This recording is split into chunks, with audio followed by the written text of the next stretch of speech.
बहुत बहुत धन्यवाद। आज गुलाबपुरा में राजस्थान इंटर की 184वीं कार्य समिति की बैठक गुलाबपुरा में आयोजित की जा रही है, जिसमें हमारे राजस्थान इंटर के प्रदेश अध्यक्ष आदरणीय जगदीश राज जी श्रीमाली जी के नेतृत्व में जगह जगह राजस्थान के कोने से मजदूर साथी और कर्मचारी साथीगण यहाँ उपस्थित हुए। इस मंच के माध्यम से हार्दिक अभिनंदन करता हूँ। मैं सूक्ष्म में ही बात कहूंगा कि जिस प्रकार से राजस्थान के अंदर जो मजदूर हितार्थ के अंदर और कर्मचारियों के हितार्थ में जो कदम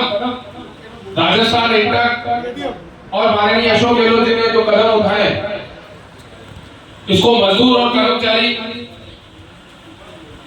नहीं भूल पाएगा। हमारे जलदाय विभाग के अंदर हमारे पीडब्ल्यूडी में जो भ्रष्टाचार कर्मचारियों का मसला जो 30 सालों से चल रहा था कि भाई आज हो कल हो, सरकारें सिर्फ आश्वासन पे आश्वासन दे रही थी। और जयपुर में जब आदरणीय श्रीमाली जी ने एक सभा बुला करके माननीय मुख्यमंत्री को पहली बार अगर किसी श्रमिक संगठन के मंच के ऊपर अगर पूरे राजस्थान में ही नहीं पूरे भारत के जितने भी राज्य हैं, अगर मुख्यमंत्री कहीं पहुंचा है तो वो राजस्थान के जगदीश राज श्रीमाली जी के नेतृत्व में माननीय मुख्यमंत्री जी पहुंचे। और पहुंचे तो पहुंचे, कोई फोटो खिंचा लेकिन नहीं पहुंचे। श्रीमाली जी ने अपना काम कराने के लिए उनको वहां बुलाया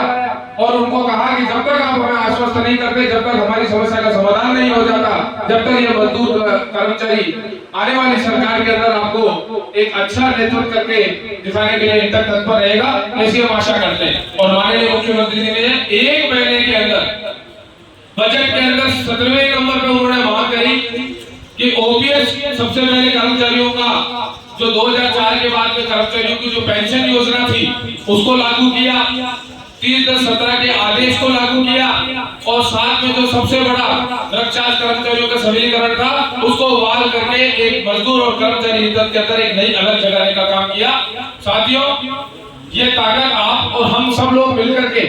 जो हमने सरकार के समक्ष दिखाई और सरकार के कानों में हमारी आवाज को गुंजाया, उसका परिणाम ये निकला कि आज हमारी अपने मांगों को लेकर के हम सफलतापूर्वक आज हम आप लोगों के समक्ष बैठे। साथियों, समस्याएं कभी खत्म नहीं होती, लेकिन संगठन अगर हमारा जीवित रहता है तो सरकार चाहे कोई सी भी हो, हम उसको जगाने का और झुझोड़ने का काम कर सकते हैं। और हमारी खुशकिस्मत है कि हमारे राजस्थान सरकार के अंदर हमारे जो फेडरेशन के प्रदेश अध्यक्ष है, जो और जितने भी फलाने बड़े संगठन अपने आप को बड़ा महान कहते थे, उनकी सबकी बातों से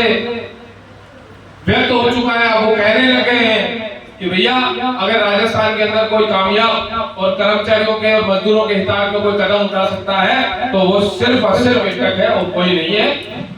हम और आप इस संगठन को मजबूत करने के लिए इसको किस प्रकार से आगे बढ़ाया जाए, वो बार-बार छोटे-छोटे शब्दों के अंदर बताया जाता है, उसका स्मरण करना चाहिए और उसको आगे बढ़ाना चाहिए। और मैं आदरणीय श्रीमाली जी भाई साहब से निवेदन करना चाहूंगा कि भाई साहब ये सब चीजें की घोषणाएं निश्चित रूप से हम मानते हैं कि इंटर के अथक प्रयासों से हुई है। मैं ये चाहता हूं कि राजस्थान के जो भ्रष्टाचार कर्मचारियों का सिविलीकरण का मामला है उसको फाइनेंस ने जारी कर दिया है। संशोधन के आदेश अभी मात्र 10 दिन के अंदर आदेश होने वाले हैं। हम ये चाहते हैं कि सरकारी आदेश नोटिफिकेशन जो भी जारी हो, सरकारी नोटिफिकेशन में किसी का नाम नहीं आता, लेकिन आदेश की जो प्रतियां जो विभाग के अंदर जारी होती है, आप उच्च स्तर पे बैठक करके मंत्री महोदय के स्तर से ये समस्या का निदान हो सकता है कि जो सरकार का जो निर्णय जो कर्मचारियों की मांग को जो सफलतापूर्वक हमने हासिल किया उसके अंदर प्रतिलिपि में राजस्थान इंटर का नाम स्थापित होना चाहिए, क्योंकि राजस्थान इंटर और इंटर का नाम अगर उसमें उपस्थित होगा तो भाई साहब ये बातें और ये तो सब चीजें बातों के अंदर आने वाले समय में धुल जाएंगी, लेकिन कागज कभी भी नहीं धुलता है। हमारे पूर्व में भी देखा कि पहले की जब इंटर के 1985 में जब सबलीकरण हुआ था उसमें भी इंटर का नाम फेडरेशन का लिखा हुआ था और आज उससे आज की तुलना में हमारा संगठन बहुत ज्यादा मजबूत है। तो इस दिशा में थोड़ा सा हम प्रयास करेंगे तो निश्चित रूप से लिखित में भी सरकारी आदेशों के अंदर हमारे को प्रतिलिपि मिलती है। तो इसमें राज्य कर्मचारियों और जो दूसरे लोग जो ये कहते हैं कि हमने कराया एक सीधा सा साधारण जवाब कि लिखित में अगर उसके अंदर उपस्थित हो जाता है प्रतिलिपि और कुछ नहीं, उसमें भी हमारी जय जयकार है। इंटर का बहुत भी सर्वोच्च और मजदूर और दूसरे लोगों का जो है कि रुझान हमारे इंटर के ऊपर बनेगा। ये एक मेरा छोटा सा सुझाव है, इसका स्मरण करते हुए अगर हम करते हैं तो निश्चित रूप से हमारे को एक अच्छा जो है कि पॉइंट मिलेगा। इसलिए मैं